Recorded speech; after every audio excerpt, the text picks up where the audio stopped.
Guys, আসসালামু আলাইকুম, welcome to my channel. আশা করি সবাই ভালো আছেন এবং আমরাও ভালো আছি। এইটা আমাদের ফার্স্ট ব্লগ, আশা করি সবাই দেখবেন, মিস করবেন না। আর আমাদের এই ভিডিওটি যদি ভালো লেগে থাকে তাহলে সাবস্ক্রাইব করে পাশে থাকবেন।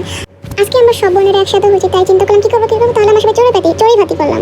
তাহলে আমার চড়ি ভাত করার জন্য শাক আর ডিম ডাল ভুনা করবো, তাই চিন্তা করলাম আমরা সাথে শাকটুকু দিলাম। আমার শাকটু বানা শেষ, আর দেখতে পাচ্ছেন কি রোদ, এই রোদে পুরো মানে শাকটা ক্লান্ত হয়ে গেছে, মানে ঘাম কাকে বলে ঘাম ছড়া। যাই হোক, আমরা এখন শাকটু বানানো শেষে বাড়ি ফিরলাম। বাড়ি ফেরার পথে আমরা একটা লেবু চুরি করেছি, সেটা বলা যাবে না কোথা থেকে, তাই এত রোদ, মানে সবাই মানে রোদে মানে ক্লান্ত হয়ে গেছে, কী করবো, তাই সবাইকে এই লেবুদের শরবত বানিয়ে খাওয়ালাম। আর এদিকে লেবু এতটা শক্ত, মানে কাটতে কাটতে পুরো বুড়ো হয়ে গেছে।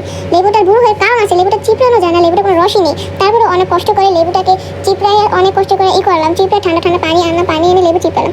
দেখতে তো পাচ্ছেন না, হাত চিপে তারপর লেবুটা তারপরে অনেক মানে চিপানোর পরে যে শরবতটাকে বানানো হয়েছে, তারপর চিনে লাসি। আর সব ফার্স্টে স্বামী আমি খাইবে কথা হাসি আর তাই না। তারপরে আমি শাক নিয়ে বাসায় যাচ্ছি, তারপরে চাল ডাল আমাদের ঘর থেকে নিচ্ছি। অন্যদিকে মমতাপুর লবণ মরিচ আর হলুদ দিচ্ছে, আর জিরা গুঁড়োও দিয়ে দিই জন্য। আর প্যাকের ঘর থেকে দুটো আলু একটা পেঁয়াজ এনে পোটলার ভিতরে রাখলাম। আর অন্যদিকে স্বামী ডালে বুমরিচ দিবে, তার জন্য বুম্বা মরিচ আনছে।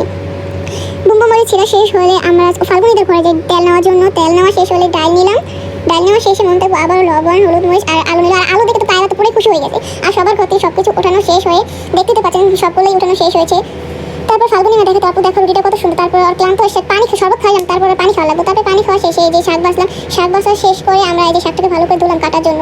ভালো করে ধুয়ে যে শাকটাকে সুন্দর করে চিচি করে কেটে নিলাম, যেহেতু কোনো মানে না থাকে, সুন্দর করে কেটে তারপরে ওই শাকটাকে সুন্দর করে ভালো করে কাটা শেষ হলে সুন্দর করে শাকগুলো ধুয়ে নিলাম, যেহেতু কোনো ময়লা না থেকে শাকগুলো ধুয়ে সুন্দর করে রাখলাম। আর অন্যদিকে বিশটা একটা পেঁয়াজ চিচি কেটে রাখলো, কাটার পরে আর অন্যদিকে দেখি স্বামী মা কতগুলো বস্তার ভিতর লাঠি নিয়ে আসলো, সব লাঠি মিলে এক বস্তার লাঠি ঢুকাইছে। তারপরে এই লাঠি ঢুকার পরে উনি সাবিশটা স্বামী তো পুরাই আমি ঝগড়া শুরু করে দিয়েছি।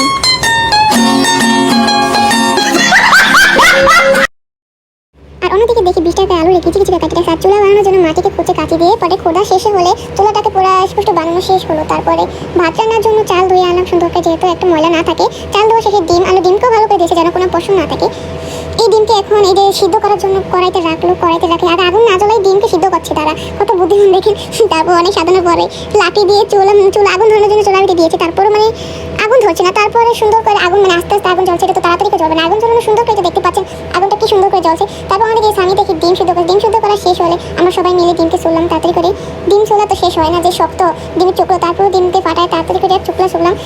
তারপর অন্যদিকে কত বাড়ি বলাবেন আসে দেখতেছি আমরা কি করতেছি। তারপরে আবার ডিমকে চুললাম সুন্দর করে, ডিম চুলা শেষ হলে অন্যদিকে ভাত রান্নার জন্য পাতিলের ভিতরে চাল রাখা শেষ হলে আবার এই যে 20টা ডিম শুদ্ধ পরে যে চাল দিল যে পাতিলের ভিতরে চুলা ভাত রান্না করার জন্য। তারপর এই যে ভাত মনে হয় অনেকটা ভিডিও করেছে। তারপর এই যে ভাত রান্না অর্ধেক শেষ হয়ে গেছে। তারপর শাক রান্না করার জন্য শাক ডিম রাখা হয়েছে। আর আমরা কি ভাতকে প্লেটে খাবো না, কারণ আমরা সব বোনেরা একসাথে মানে চড়ি পাতি ভাত প্লেটে তো খাওয়া যাবে না। আমরা তাই চিন্তা করলাম যাতে কলা পাতার ভিতরে ভাতকে, তাহলে আমরা সবাই গেলাম কলা পাতা আনার জন্য অন্য একটা বাড়িতে। তার দাদুগো বাড়িতে গেলাম কলা পাতা আনতে, আমাদের স্বামী তার ফ্যাশন দেখে হাঁটতে পারে না। তারপর যাচ্ছি কলা পাতা আনার জন্য, কলা পাতাতে পারে যে এত বড় গাছ। তারপর অনেক কষ্ট করে কলা পাতাগুলো পারলাম। এই যে গেলাম একটা কলা পাতা মানে স্বামী পাইরে হয়েছে, একটা অন্যদিকে আমি যাচ্ছি কলা পাতা পাওয়ার জন্য।